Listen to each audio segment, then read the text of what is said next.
agora o próximo palestrante. A palestra será qual o seu perfil de investimento em ações? Eu chamo o consultor Diogo Velho Barreto do blog O Investidor.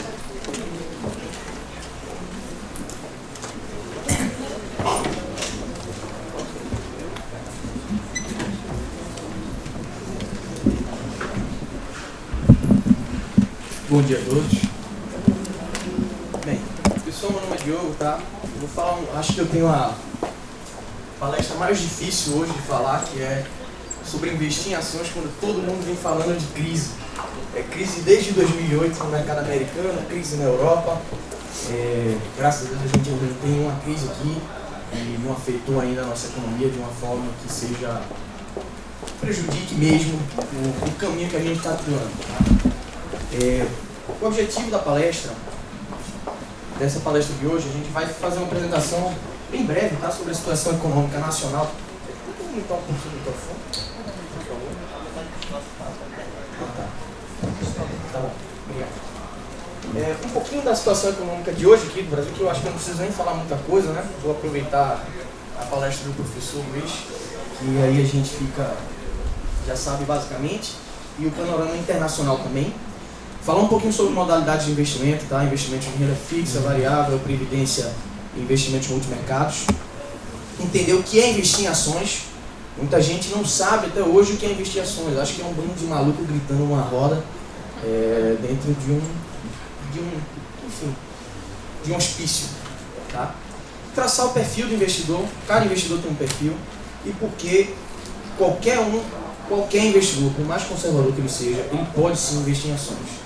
Tá, eu queria fazer uma pergunta aqui, pessoal. Alguém investe em ações? Um bocado de gente investe, né? E quem aqui é empresário? Tem negócio? Investe em ações? Não. Ainda não, mas não tem nada contra. Só tem uma pessoa que tem negócio? Ninguém mais? Pessoal, eu já ouvi relatos de um empresário que ele vendeu a empresa dele, tá? Ficou com muito dinheiro e foi recomendado a ele investir em ações. O comentário dele foi: tá maluco? Eu não consigo fazer isso. Eu não tenho nervos para isso. O banco que vendeu o negócio dele olhou para ele e fez: antes você tinha exatamente a mesma coisa, você só não via a cotação todos os dias. Essa é a diferença. Ações nada mais é do que uma parte da empresa, tá? Uma empresa SA, da mesma forma que uma cota de uma empresa limitada. Não tem mistério nisso. Você comprar uma participação numa empresa é a mesma coisa que você está comprando uma participação de uma empresa na bolsa. A gente vai chegar lá. Então a situação econômica, pessoal, nacional, a gente tem juros em queda, menor da história, 7,25 a taxa Selic. O Ismael falou bem disso. Tá? A gente tem um câmbio hoje controlado, o governo quer manter o câmbio entre 2 e 2,10, certo? R$2, o dólar, na verdade, entre 2 e 2,10, que dá uma previsibilidade econômica bacana para vocês se projetar. Antes a gente estava tendo uma enxurrada de dinheiro no mundo, antes não, ainda está tendo. Tá? Os Estados Unidos está imprimindo dinheiro, muito dinheiro, para poder aquecer a economia. Quanto mais dinheiro girando na economia, mais ela aquece, ele precisa salvar. E por isso que, não sei se vocês estão vendo, mas fala sobre o abismo fiscal americano. Vocês estão vendo isso? Os Estados Unidos hoje devem mais de 1 PIB, que são 13 trilhões de dólares. O que não é problema para ele, porque ele imprime o próprio dinheiro que deve. Então, eu devo, não nego e pago quando eu quiser. Eu imprimo dinheiro e pago. O problema é que ele gera uma enxurrada de dinheiro na economia que pode prejudicar muitos países, como prejudicou no Brasil no início do ano. O dólar chegou a 1,60 e acaba com qualquer balança comercial que a gente tem. O governo, através de mecanismos, elevou o dólar a 2,10 e quer manter nesse patamar para proteger a indústria brasileira. O crédito em forte expansão, tá favorecendo demais as empresas. Quanto maior o consumo, maior o lucro das empresas que vendem, no caso, para consumo, certo? E quanto maior o salário, mais aquece a economia como um todo, mais investimentos são feitos e mais as empresas lucram. E o crescimento econômico, que apesar de está sendo baixinho agora, né, pequenininho, modesto, ele vem acontecendo aos poucos, e algumas regiões estão se expandindo muito forte. Tá? Apesar do nosso PIB estar crescendo um pouquinho, Pernambuco está crescendo muito. Muito. A gente vê, só o trânsito fala isso, né? Quantidade de carro e obra que tem aqui hoje na cidade e no estado em geral não é brincadeira.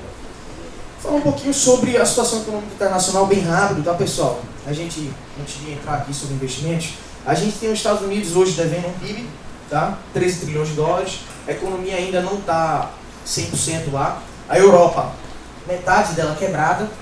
Espanha, Portugal, Grécia, Irlanda, completamente quebrada. Se salva lá Alemanha, Inglaterra, França mais ou menos. Tá? É a primeira vez em que começa a afetar os países a dívida. Antigamente você tinha dívida pessoas físicas, pessoas jurídicas. Hoje os países estão tão endividados que eles não conseguem pagar. A Grécia é um caso desse. Simplesmente ela não consegue pagar o que ela deve. Isso gera calote. É o que a Argentina fez há algum tempo atrás. A Grécia tudo bem, a Grécia não deve muito, mas não representa nada no mundo.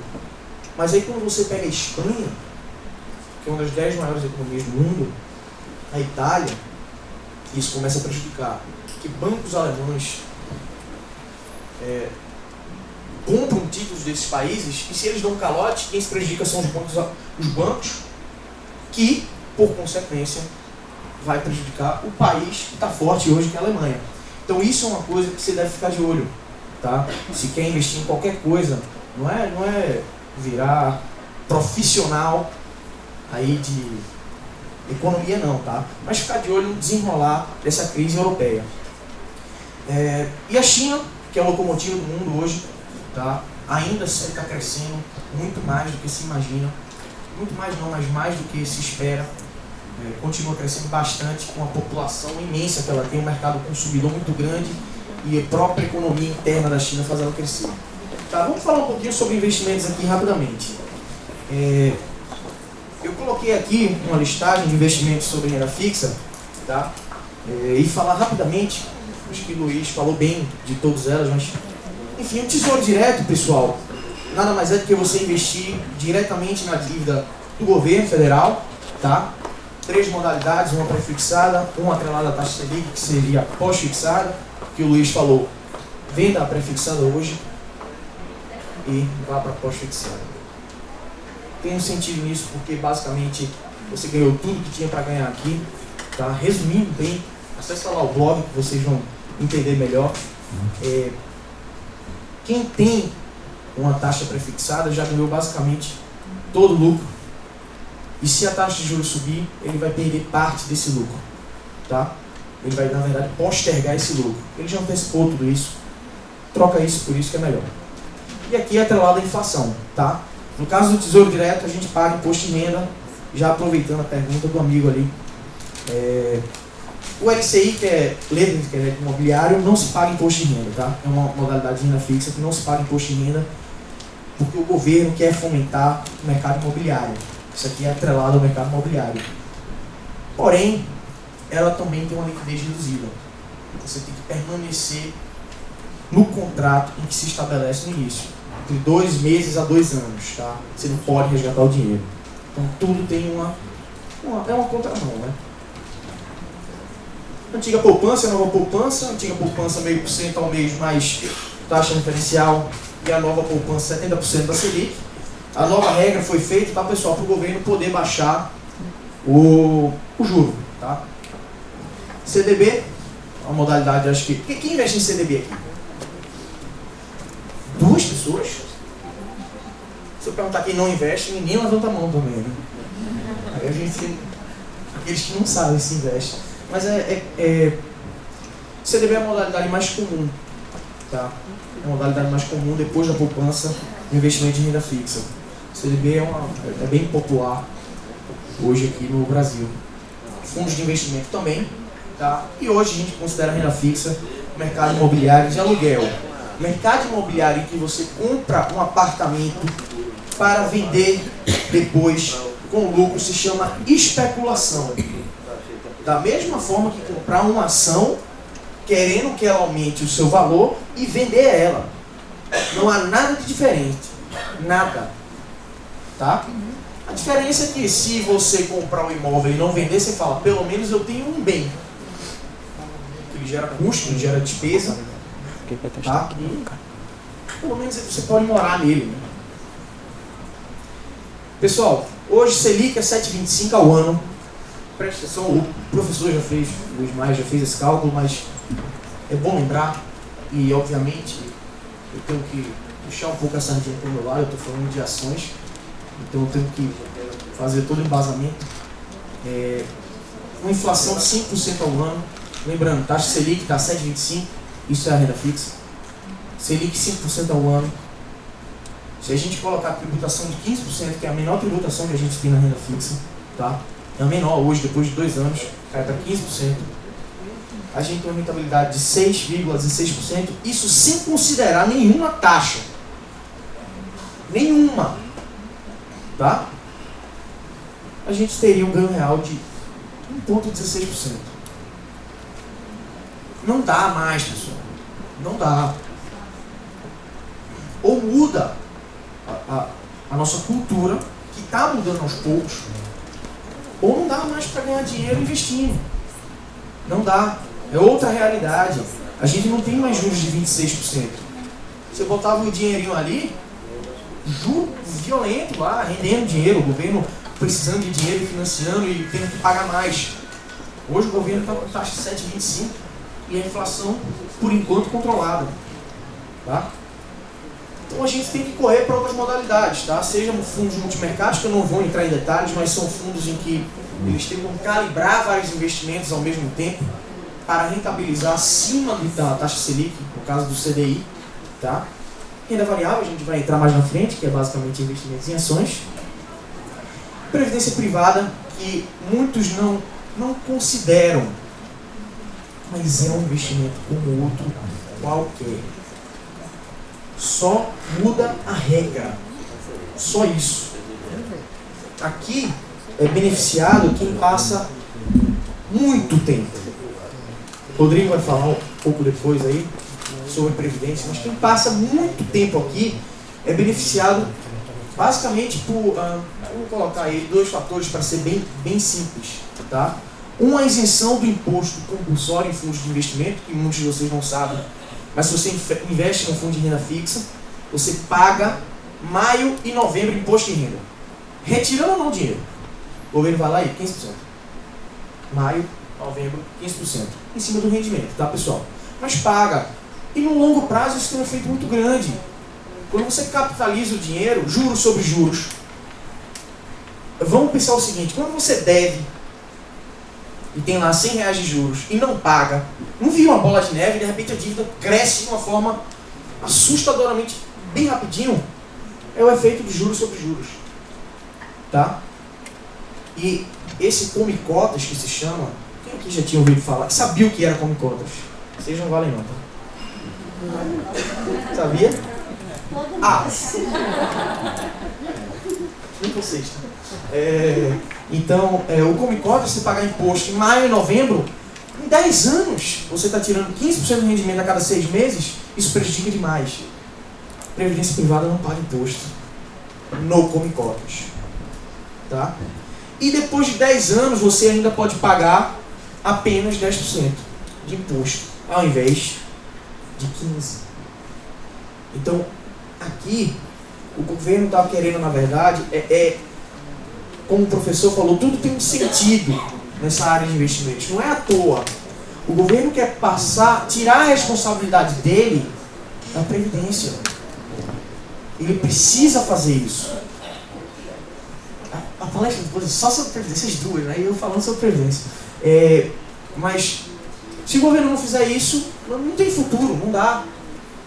A Previdência quebra. A população fica mais velha e não tem como quem está economicamente ativo bancar quem não está economicamente ativo.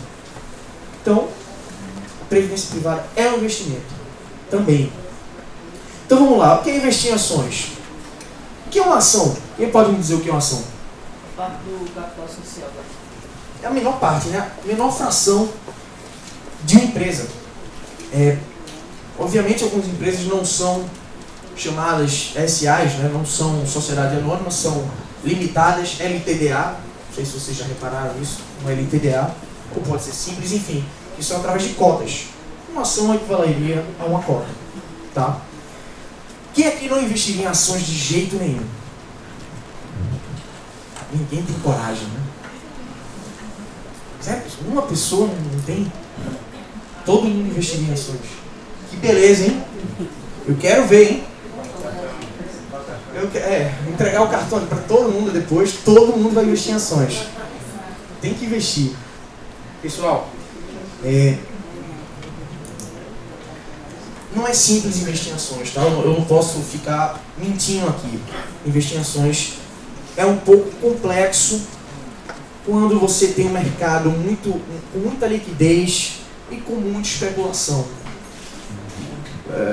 Normalmente não. Há um pouquinho de tempo atrás, quando teve, enfim, previsibilidade econômica, depois de Lula ser eleito, tá? Não estou atribuindo nada a ninguém, mas houve um medo muito grande quando ele ia ser eleito, primeira vez. Não se sabia que rumo a economia ia tomar. Ele não mudou nada, tá? Ele manteve a política econômica, o tripézinho da economia, e a coisa foi caminhando. E a gente teve um mercado acionário extremamente favorável desse período para cá. Até 2008, vai. Até 2008 a gente teve um mercado acionário muito favorável. E normalmente o que a pessoa fazia quando investia em ações? Eu quero comprar ações da Petrobras e da Vale. Ponto. Sempre. Já não está mais tão fácil. Hoje Petrobras é uma empresa que vale quase 300 bilhões. Você imaginar que ela vai valer 600 bilhões em 2 anos é algo muito mais difícil que uma empresa que vale 1 bilhão valer 2. Concorda? É mais fácil um pequenininho dobrar de tamanho do que um grandão dobrar de tamanho. Agora também é mais fácil o pequenininho quebrar do que um grandão. Principalmente quando o grandão é a Petrobras ou o Vale do Rio Doce. Agora, tá fácil investir em ações? Não tá. Antigamente eu falo Petro e Vale porque era o mais comum, são as maiores empresas brasileiras e etc e tal. Mas qualquer coisa que comprou naquela época, até hoje não, lembrando, até hoje algumas, mas até 2008, subiram muito. E isso causou uma disfunção no mecanismo de investimento em ações. Como tudo subia, as pessoas não procuraram se informar. E é uma coisa muito impressionante que quando você começa a acertar nesse mercado, você quer viver disso, quer virar um especulador, quer viver disso e quer ser milionário. O problema é que você não combina com o mercado. Eu brincava muito, pré-crise, meus clientes chegavam e falavam, eu vou comprar a esse preço, quando ela fizer isso, eu faço isso, e aí quando ela fizer isso, eu faço isso. Era basicamente, eu compro aqui, quando ela subir, eu lanço umas opções, quando ela cair, eu recompro as opções, subir de novo, eu lanço de novo. Vocês não entenderam não, mas era basicamente isso. Eu olhei para ele e fiz, pode ser interessante, mas combinou isso, tá tudo certo, e se quando tu comprar ela cair, tu faz o quê? Nada. O plano B aqui é muito mais importante do que o plano A. Outra coisa, não vai investir aqui, vender o seu apartamento e investir aqui não, tá? Isso aí não é agressivo não. Isso é maluquice. Investimento em ações, em renda variável, é aquele capital que você não vai utilizar. Isso aqui é para compor o patrimônio que vai lhe deixar bem tranquilo lá no final. Brasileiro ainda não tem essa cultura. Brasileiro não tem cultura de poupar pensando no futuro. Brasileiro tem cultura de poupar. Hoje nem tem cultura de poupar pensando em comprar algum bem. Faz um crédito logo. Ele consome. Mas a cultura do brasileiro é poupar para comprar alguma coisa. E nunca para. Daqui a 20 anos eu quero me aposentar. Ele não pensa nisso. Ninguém pensa nisso. É um dinheiro que não se mexe. Na cultura econômica mais desenvolvida, obviamente, porque a gente não tinha como ter isso, a gente tinha inflação descontrolada, então é muito recente isso. Nos Estados Unidos isso é muito mais comum, se poupar uma parte do recurso para a aposentadoria. Tá? Então vamos lá. O que é um perfil conservador? Aquele que não investe em ações? Seria isso ou não? Eu não acho isso.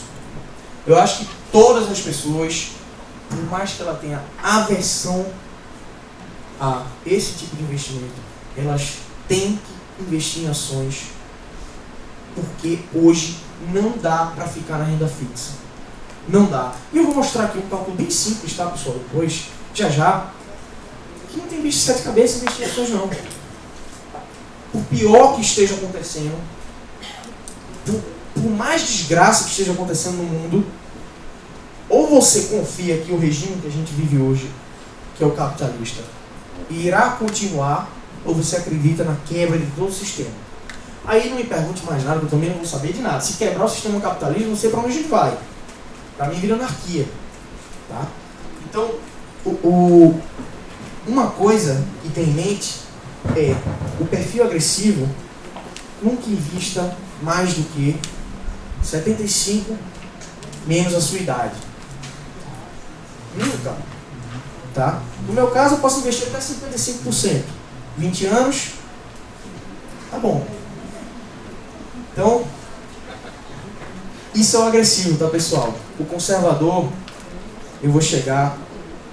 Deixa eu pular logo para essa tabelinha aqui.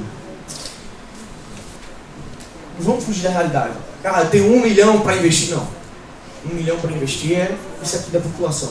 Diogo, eu tenho 10 mil reais para investir hoje. Você está dizendo que eu poderia investir em ações. O que é que eu faço? Tá bom. Vamos fazer um cálculo. Pior cenário. Cenário horrível. Tudo uma desgraça, Grécia quebrada, tudo ruim.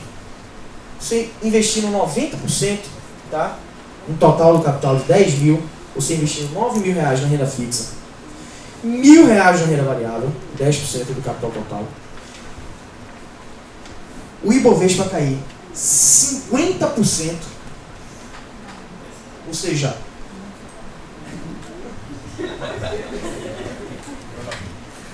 o Ibovespa cair 50%. Sabe quando aconteceu isso, pessoal?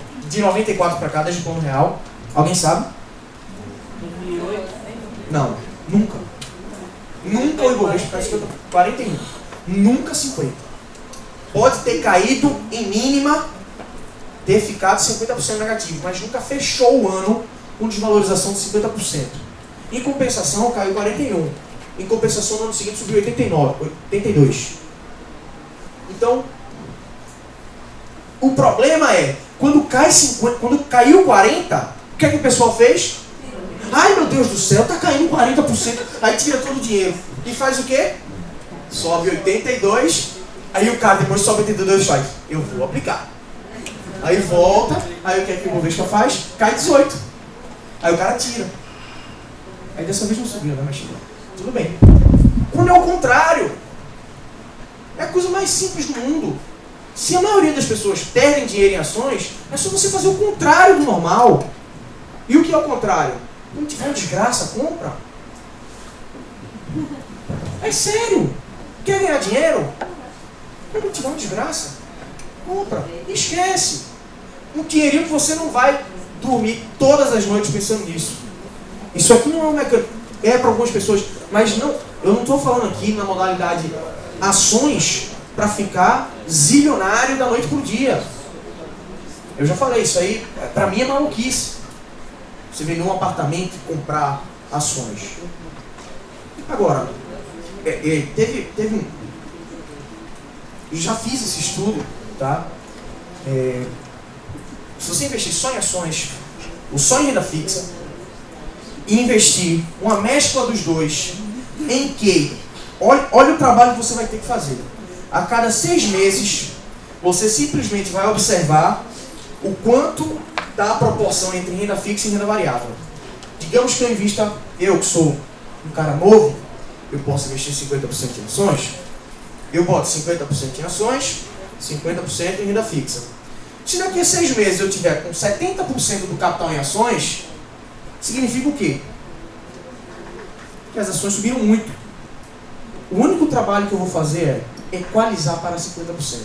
Da mesma forma, se em 6 meses minha renda fixa estiver em 70%, significa que minhas ações caíram.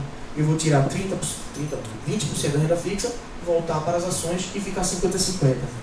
Isso dá mais dinheiro do que só investir em ações e do que só investir em renda fixa. Só isso. Só isso. O problema é que a pessoa não consegue pensar lá na frente. Isso não é uma teoria minha, tá? É uma teoria de um americano, que é o mentor de Warren Buffett, chamada carteira inteligente, que ele fica só ponderando seus investimentos, tá? Então, por que ganhar dinheiro? Faz isso. Quer investir 20% em ações, 80% em renda fixa, depois fica balizando. Daqui a 6 meses, volta a proporção. Só isso. Você vai vender ações na alta quando essa proporção ficar discrepante para as ações e vai comprar elas na baixa. É difícil o pessoal fazer isso. Comprar na baixa e vender na alta é difícil? Alguém falou Quem falou É porque é difícil você acompanhar, se você for fazer sozinho, né?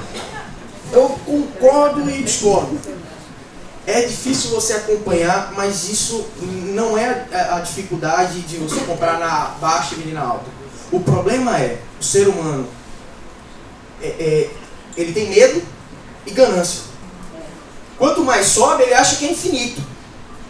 O limite é o céu. Porque quando começa a subir, o pessoal fala que o limite é o céu. Não, vai agora, o Ibovespa vai 100 mil pontos.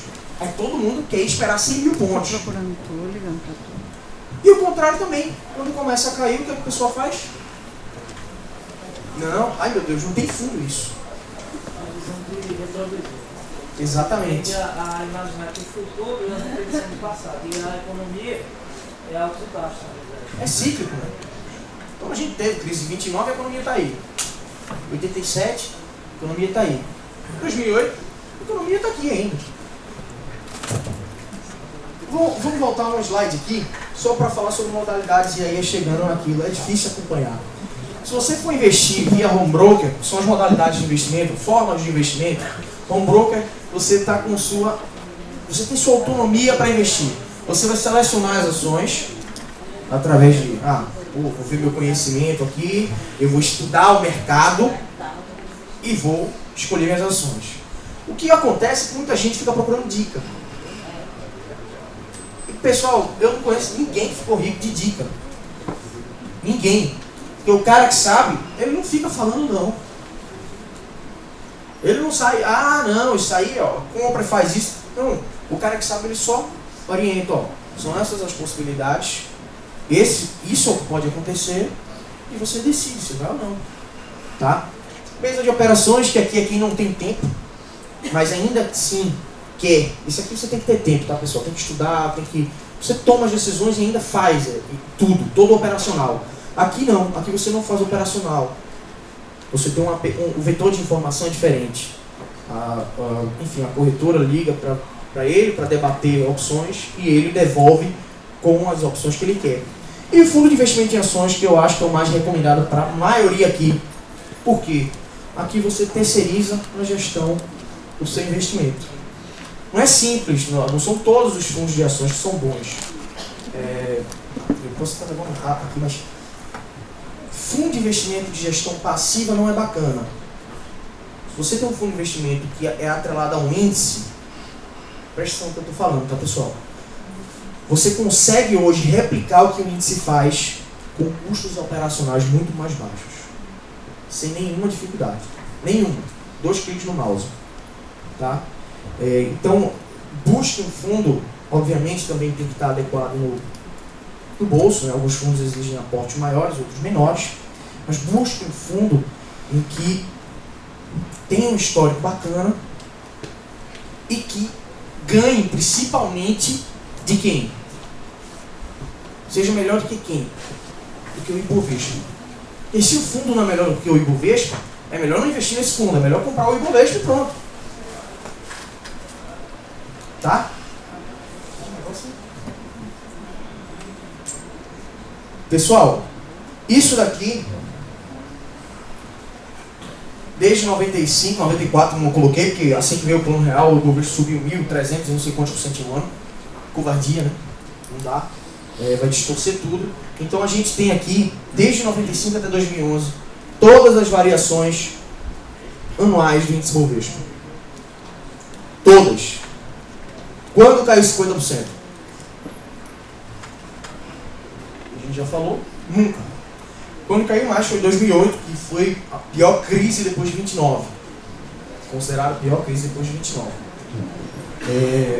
E depois subiu 82, como a gente falou. Aí eu pergunto, aqueles R$1.000 que você colocou, faria diferença você... Ah, eu não terminei, né, a tabela. Faria diferença quando você tivesse no final... Isso aqui não tem 500 não, um zero aqui, tá, pessoal? 10.040. O seu capital em um ano não se mexeria, mas você não perderia dinheiro. Mesmo perdendo 50% da parte de ações, R$500 a menos, no caso R$500 final, né? R$1.000 se transformaria em R$500, você teria R$10.040. Tá? Então, pessoal, isso é o que eu queria passar para vocês, em que não existe aquele que não tem perfil para investir em ações. É mais psicológico do que qualquer outra coisa. E, obviamente, depende de alguns fatores, como por exemplo, se você comprometeu aquele recurso, você não vai investir em ações. Tá? Obrigado, pessoal.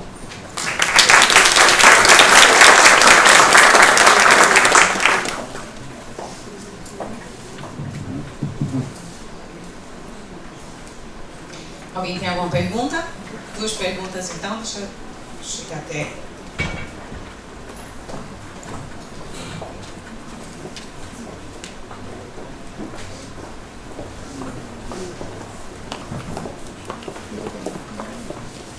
Bom dia. Bom dia. No caso, eu concordo assim, quando você expõe que todos dois, né, que é a questão cultural, né? No meu caso, eu sou servidora pública e sempre tive vontade de investir em ações. Só que realmente o receio me deteve até hoje, né? Em relação a tudo isso que você expôs, a instabilidade econômica, né, as crises, né, que são atualmente aí, que aflige mais, né? Mas assim, a minha dúvida seria, a minha pergunta seria, se você realmente tá com essa, eu estou com essa vontade atualmente, né? E assim, a minha dúvida seria, atualmente o que eu tenho é só a previdência privada. Eu sou servidora pública, já tenho, né, a aposentadoria no futuro garantida, né, pela parte pública, e fiz também a privada, até coincidentemente na Caixa Econômica Federal, que está aqui presente, né? Tem uma coincidência. Aí veja, então, na realidade, o que eu fico pensando, eu não gosto de monitorar. É uma parte assim, que até meu extrato, realmente a gente é obrigado, a gente é salariado, né? Tem que monitorar, mas eu detesto. E é importante, é necessário. Aí o que eu penso em relação a ações?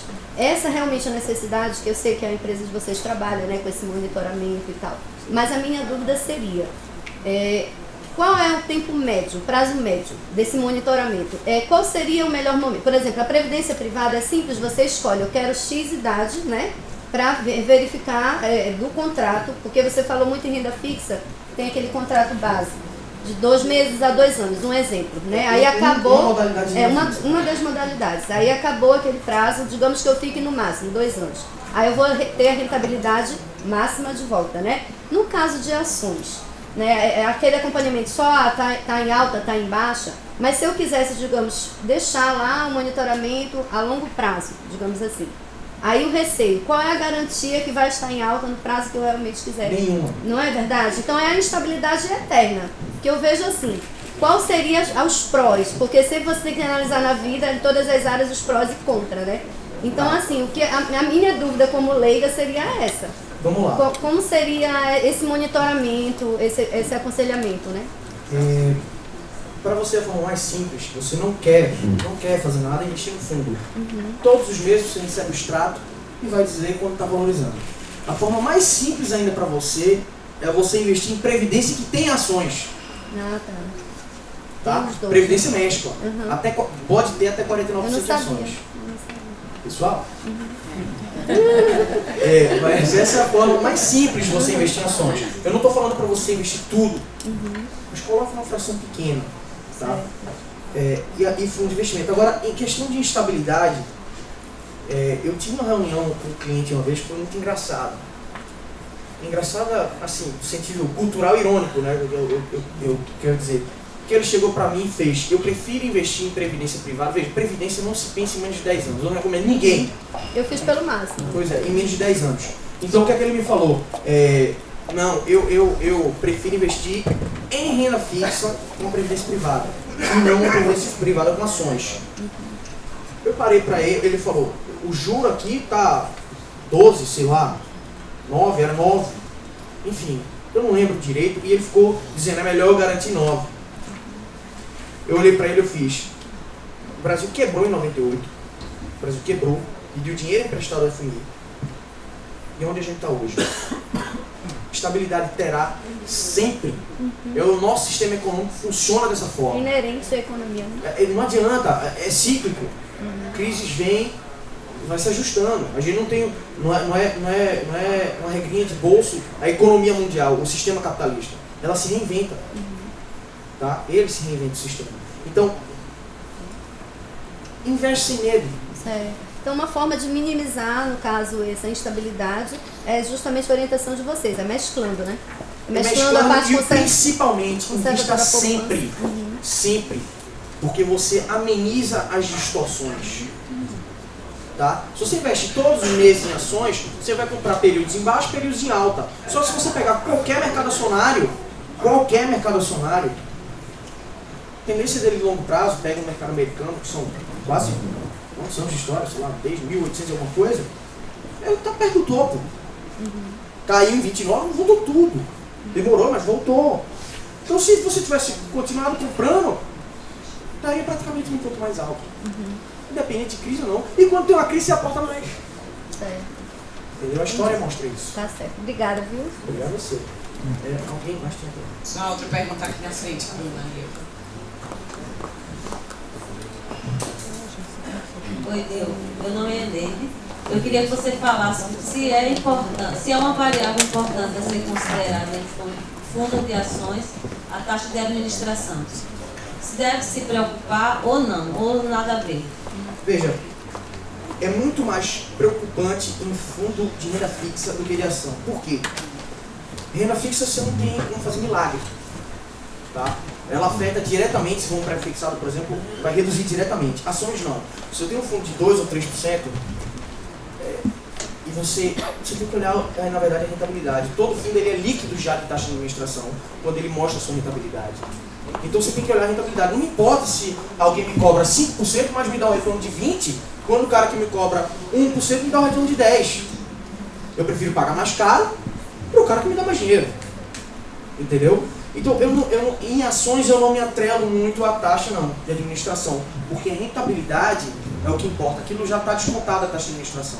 Tá? Agora, obviamente, afeta se a gente tiver um período ruim, o fundo tiver 5% de taxa de administração, que tem fundo de renda fixa que tem 5% de taxa de administração. Mas um fundo de ações tem 5% de taxa de administração, se o fundo cai 10%, somada a taxa de administração descontada, 15, entendeu? Então, pesa. Mas nunca vi. Não é o principal e também são pontos fora da curva. Gravita em torno de 2 a 3% as taxas de administração de fundos de ações que normalmente são maiores do que renda fixa, porque envolve muito mais trabalho e mão de obra mais qualificada. Tá? É isso? É isso. Pessoal, muito obrigado. Desculpa estourar o tempo e minha má educação também, que eu não agradeci a ninguém por estar aqui, nem a Caixa, o Diário. A todo o pessoal, tá? Brigadão e qualquer dúvida fala lá com a gente que entra lá no blog, tá bom? Valeu, pessoal!